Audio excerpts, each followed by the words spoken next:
Hey guys, welcome back to another studio vlog. I decided to switch up my background a little bit, so this is another one of my desks and I have my bookshelf behind me.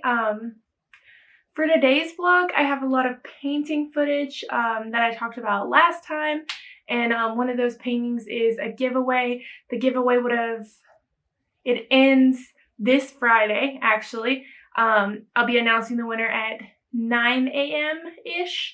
So if you want to enter that, then please go to here or go to the link in my bio to my Instagram profile. Have all of the rules and how to enter on there.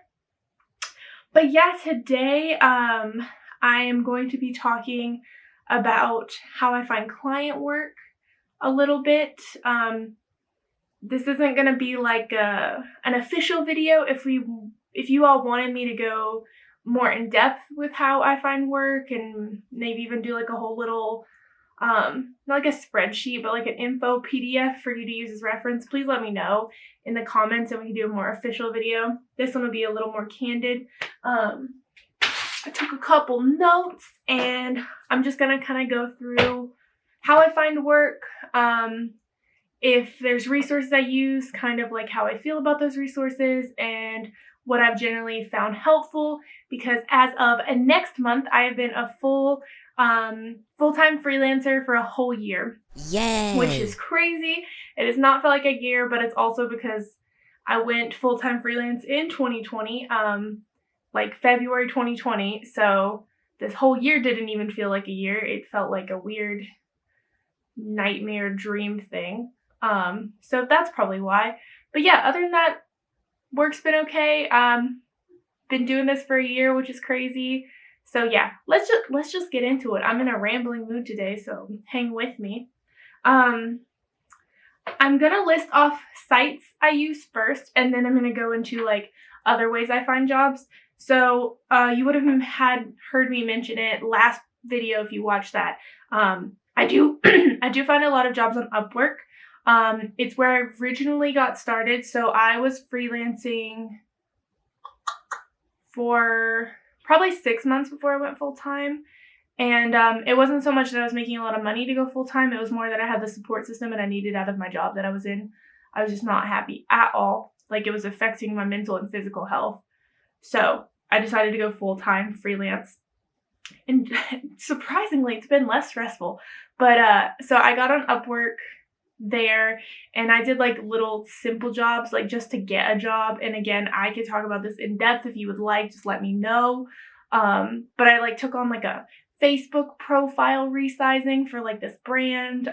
They just needed different literal shapes for their Facebook and Instagram and stuff.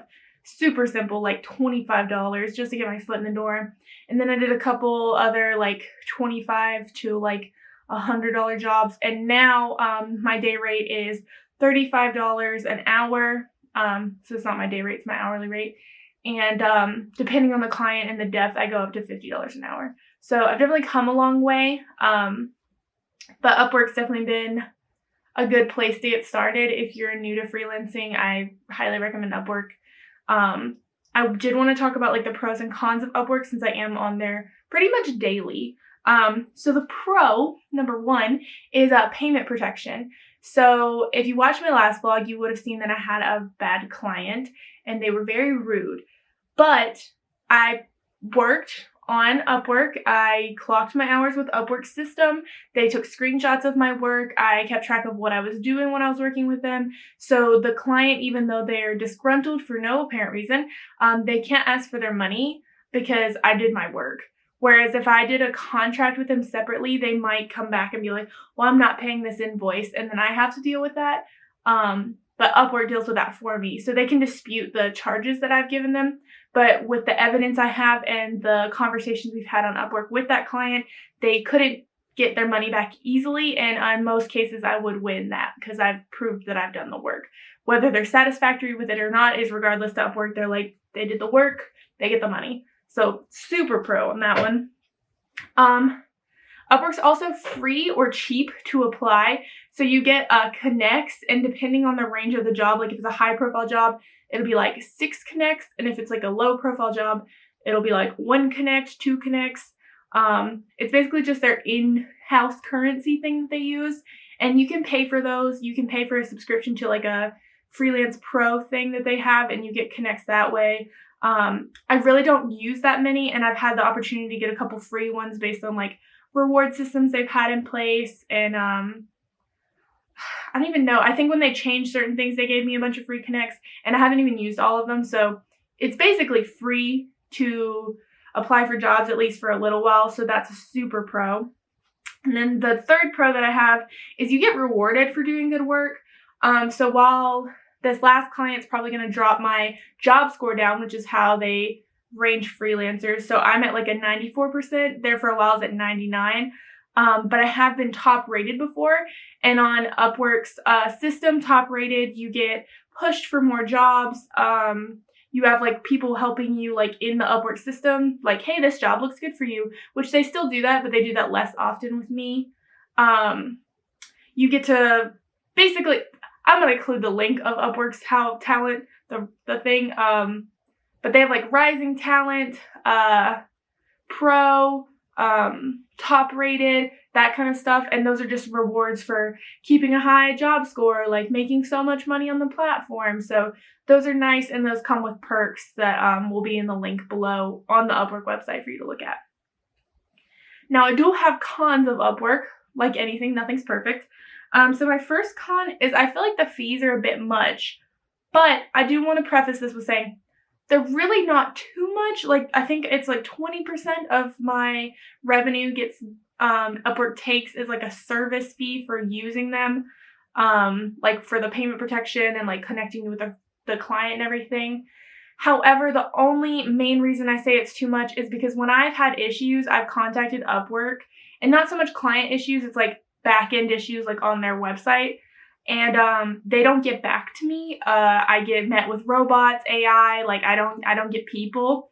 And if you're going to take 20% of my money and I'm bringing in money for you, I really want you to answer me. So I don't mind the 20% as much, but I really wish that I felt like it was worth it.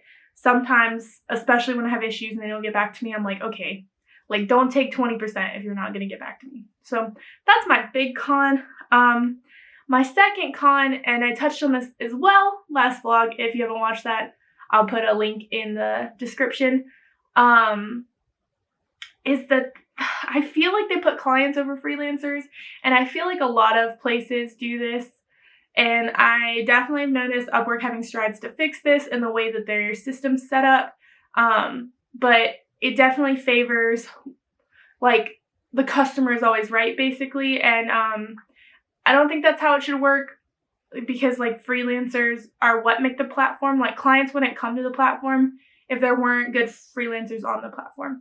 So I wish there was a little more. I don't have specific examples. It's just like little things that irk me, where I feel like the client's more important than what I bring to their platform. So yeah, Upwork, number one place that I want to say number one, but I want to say like 50% of my jobs come from there. So it's like half of the thing. I did want to touch on a couple other job sites. I only really use Upwork as a job getting platform. So I don't have extensive knowledge to speak on these other ones, but in case you were interested, these are the ones that I've mostly heard of. I was waiting for this to happen one day.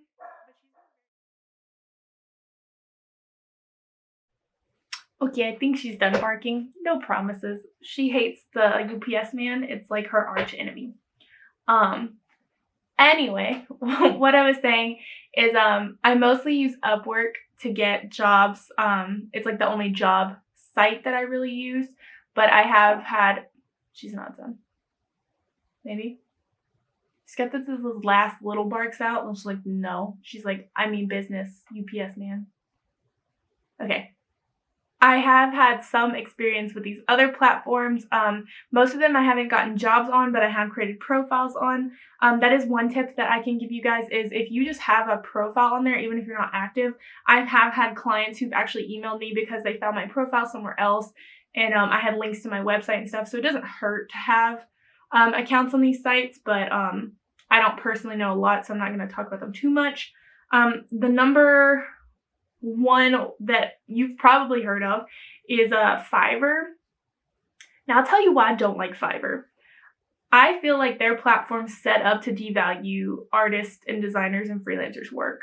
I really, really hate their freaking ads. It's like, get a logo for $5. I don't know. I don't care how you're doing it. I feel like that any designer or artist who's new could see that and say, oh, like, I have to provide a logo for $5. Like, no, you don't.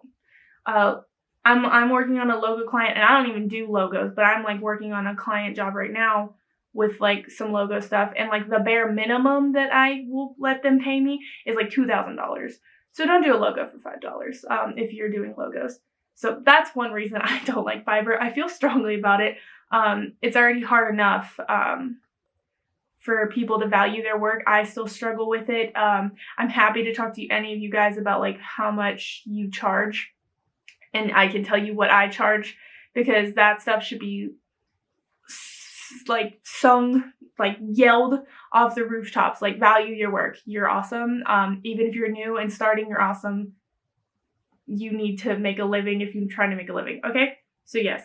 The pros are, it is project based, which is kind of cool. So you don't have to charge $5 for a logo. You could say, I have a logo package, and this is how much the logo package costs. And if you want more, here's a package for that. So that's nice. Again, I only have a profile on there. I think I have a setup project. I haven't gotten any jobs on it. I don't really care to get any jobs on it. But I did put what I felt was worth it.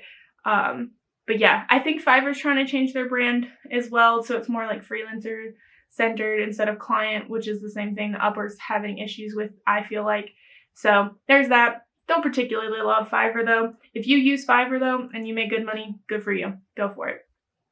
Another thing that recently I started looking into is the Dribbble job board.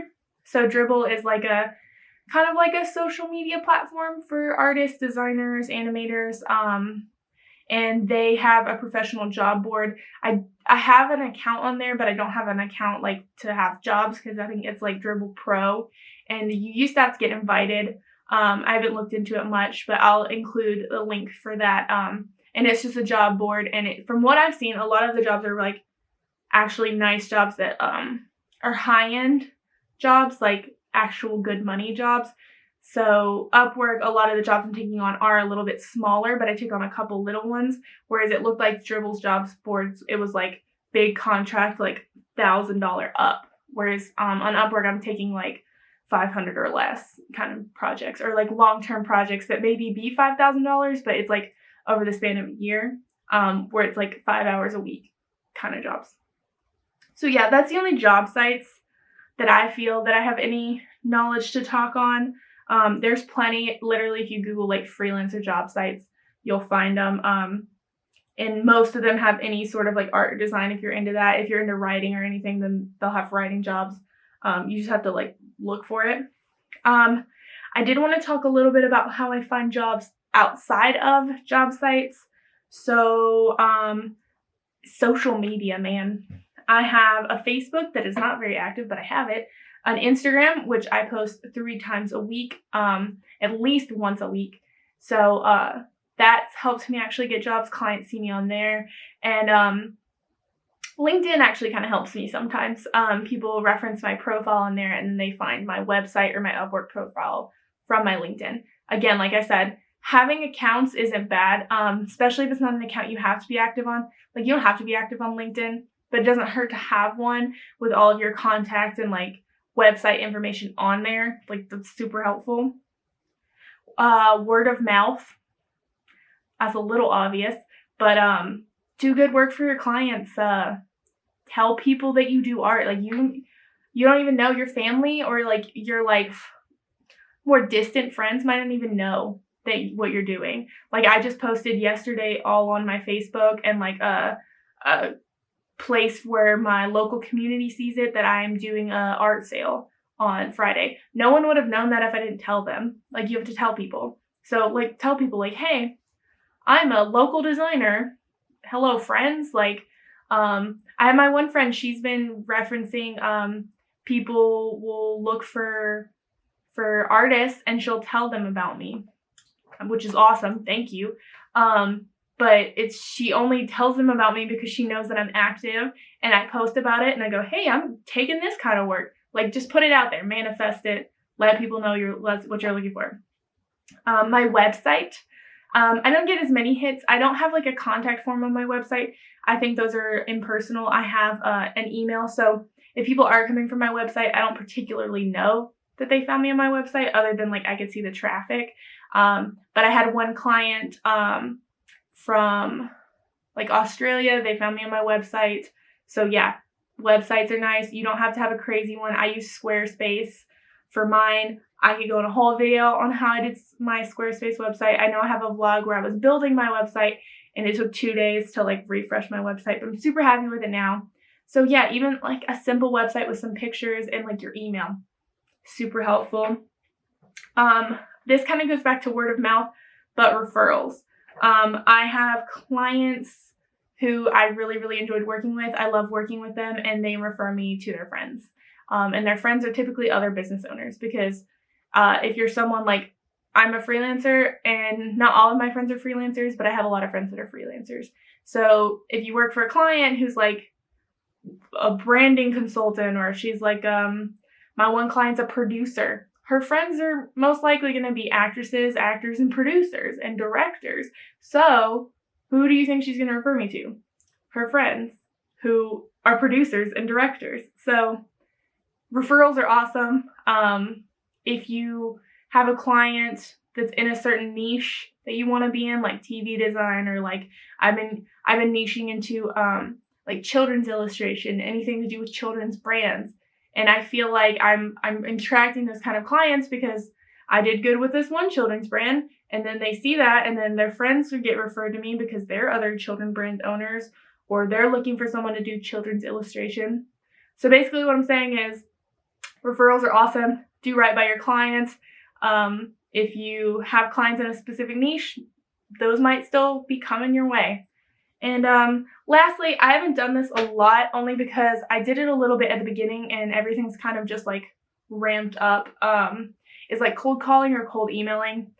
I'm not going to talk on this too much because I don't do it a lot. It's a good strategy. Just emailing prospective clients saying, hey, not even like, hey, do you have any work? Just like, hey, I do this kind of work. And they're like, they don't have to message you back. That's low pressure. They're like, cool. Like they could put you in a list. You don't know. I've had clients that I've reached out to like actively and then haven't heard from them. And then a couple months later, they hit me up. Like they just didn't have a job for me at the time, and now they do. So emailing, cold calling, and you can Google how to cold call too. I like Mike Janda.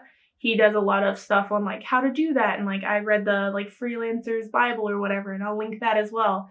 And that was super helpful, and he talked about how to do that. There was one more thing I was going to talk about, and I can't remember.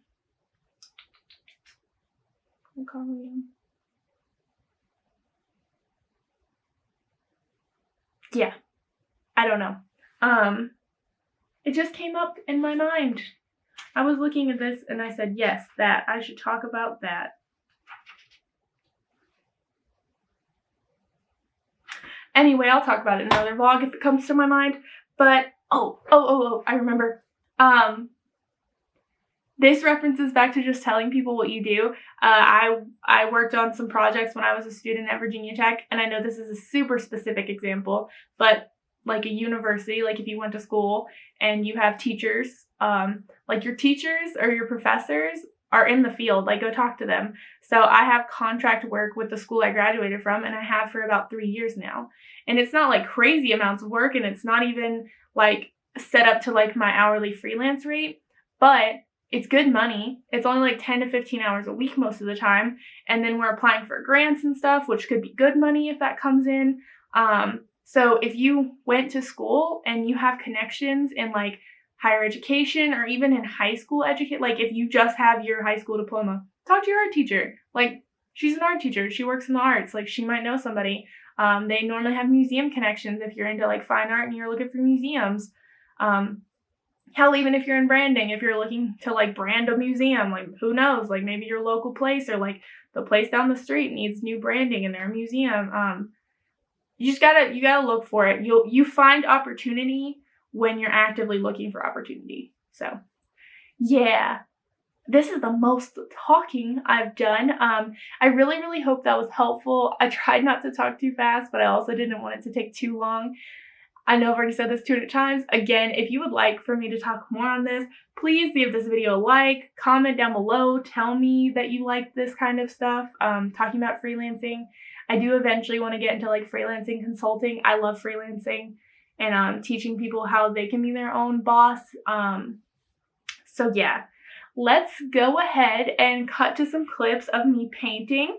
So this is still a studio vlog. I might talk to you guys a little bit later, but this is already probably going to be a long one. So thank you so much for being here. I hope you enjoyed this information, and let's watch me paint some kitties.